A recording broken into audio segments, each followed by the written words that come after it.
You fans, of course, remember him for many a years on the hit television show American Gladiators. Of course, most wrestling fans who are tuning in either this evening or this week are one of the former voices of World Wrestling Entertainment and one of the recent general managers from Monday Night Raw. And, of course, tonight, Trish Stratus in her hometown of Toronto, Ontario, Canada, will be doing her thing. And believe it or not, the first post-WWE comments of the one and only Mike Adamle, who's joining us right here on the Mayhem line. A very good Monday evening to you, Mike. I know that you do come highly regarded from our good mutual friend Nitro, of course, from your long hit show American Gladiators. We appreciate you kicking off our fall tour 09, our fall season with us here this evening. Well, thank you for having me, and I guess Dick Geron was correct in firing offensive coordinator Turk Schonert, given that they're up 14-10 over the Patriots, huh? Absolutely. Yes, and Mike, since you were just able to rattle off Turk Schonert, can you indeed confirm for our fans that you do know that his name is Jeff Hardy and not Jeff Harvey? No, you're exactly right about that. Yeah, I have no excuse except to say that was the first night I was on the air, and I have a good friend named Mike Harvey, and I was talking to him prior to that, and thus the malaprop. But then there was a lot of malaprops after that, so. You know, Mike, before we get into your time within the confines of World Wrestling Entertainment, it's apropos just as Monday Night Football kicks off its 40th anniversary tonight with Bills and Patriots and Chargers and Raiders. Certain fans know this, certain ones don't, but obviously you were a star running back for the Kansas City Chiefs as well as the Chicago Bears, so how excited are you about the 2009 NFL season? Obviously, being in Chicago, you probably had a very busy day today with the broken wrist injury of a man who had a small partake in the wrestling business for a brief moment in time, Brian Urlacher. Yeah, I mean, that's a pretty big loss for the Bears. He is like one of the signatures of the franchise. I think they'll be able to replace him, though. They're pretty deep at linebacker.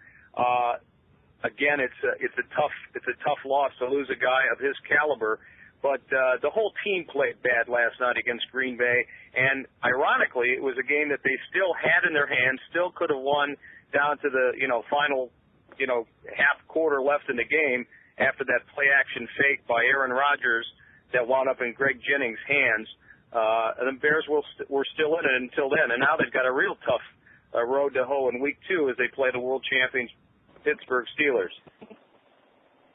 Absolutely. Once again, fans, we are on board with Mike Adamle right now on the Monday Night Mayhem Radio Network, the brand new fall season of the program.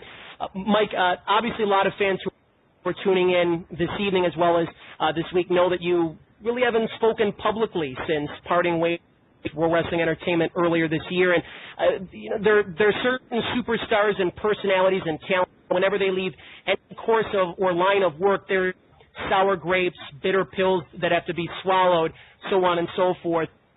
I think that a lot of people indirectly have seen that you've taken the high road of bashing on your end of things, and there's been a lot of feedback leading into our interview tonight. There's more supporters for you than maybe even you even realized, but a lot of the hardcore fans took you to task for a lot of things that you did during World Wrestling Entertainment. You had a great career while you were there.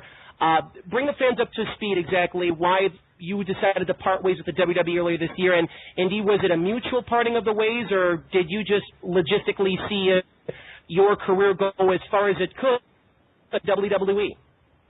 Well, I think it was a matter of them seeing my career as far as it could go with WWE. If I had to do it all over again, and I went for an audition, this has been a year and a half ago, I went to Stamford, Connecticut, where their headquarters are. I did an audition for them. A lot of it was extemporaneous. A lot of it was to see how much actual wrestling I knew. I think they were enamored with the fact that I used to go to the old Cleveland Arena and watch a guy named Lord Leighton, who is a button-down British guy, but a wrestler nonetheless. And anytime he would see the heels get the better of the baby faces, he'd stand up with his three-piece suit on, and he said, "Ladies and gentlemen, boys and girls, can we stand for this any longer?" And me and my sister used to stand up along with about 14,000 other kids and go, "No, Lord, no, we can't." And he'd jump in the ring, of course, and beat the hell out of the not the baby faces, but the other guys, the bad guys and the heels. And we loved it. And I think they liked the fact that I knew a little bit of a history of it.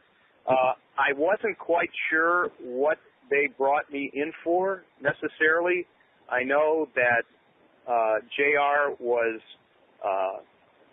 an icon for the WWE and an icon in broadcasting professional wrestling over the years. And, I heard it sort of through the grapevine that, he was getting older and they wanted a young guy. But I wasn't quite sure that exactly was it. And one of the first guys to befriend me was JR. And he was a big football fan, and we talked football all the time. They put me on the ECW, and covering and doing play-by-play for professional wrestling is a completely different animal than getting ready for a college basketball game or a college football game, which is what I was doing for ESPN in addition to being an anchor here at NBC.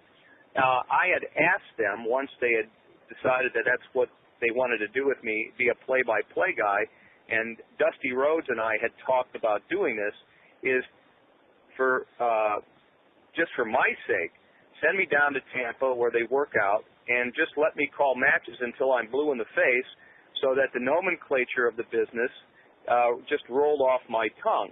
And in point of fact, it didn't. And I suffered a little bit, I'll be honest with you, on the airs.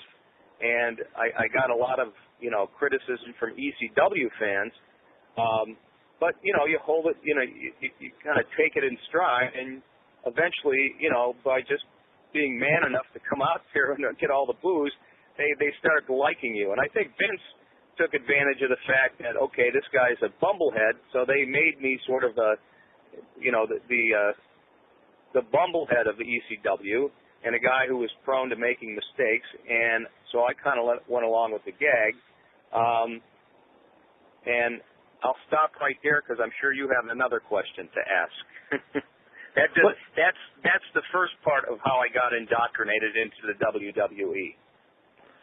Yeah, I'm curious, Mike. Going off of what you just said, that pretty much Vince takes advantage of you saying being a bumblehead or however it was that you put it.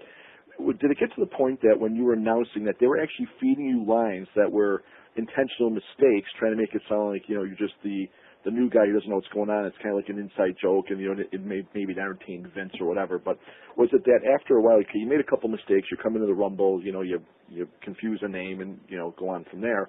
But was it that they pretty much then intentionally had you doing those things? And I know, like, when you guys are announcing, from what I've read, that you have Vince and whoever else, in your ear, backstage. Was it that they would feed you lines and everything like that, and just they were going from there with it? They tried to feed you lines, and I kind of went along with he's a bubblehead is not a dunderhead is what I was called in one of the WWE, the lovable dunderhead, So I played that role for a while. And I actually liked it. I mean, I really did sort of like it, and I grew to love all the ECW people because they at one time, ECW was a much different animal than it is now. I mean, it's been toned down a great deal. But there were guys who wrestled for ECW were all stand-up people. One of the things that we were, told to do, and I think this is a good rule in broadcasting, is don't tell the obvious. Don't say the obvious. If you see so-and-so, get hammered or whatever it is, don't say it because the viewer at home can see it. Tell me why he did it. Tell us a little bit about these personalities, these superstars, what makes them tick. And we would spend, a couple hours before the matches began, the show began, and trying to get, biographical material, things that, the people at home didn't necessarily know about the superstars, And there was one guy who I thought was just absolutely terrific as a human being and as a talent on ECW, and now I'm sure he's either on SmackDown or he might be on Raw, but a guy named Mike Knox, greatest guy in the world, tremendous talent, but really wasn't quite sure about, his persona, who he should be, and I sat down with him for a while, and, he's just a real humble guy.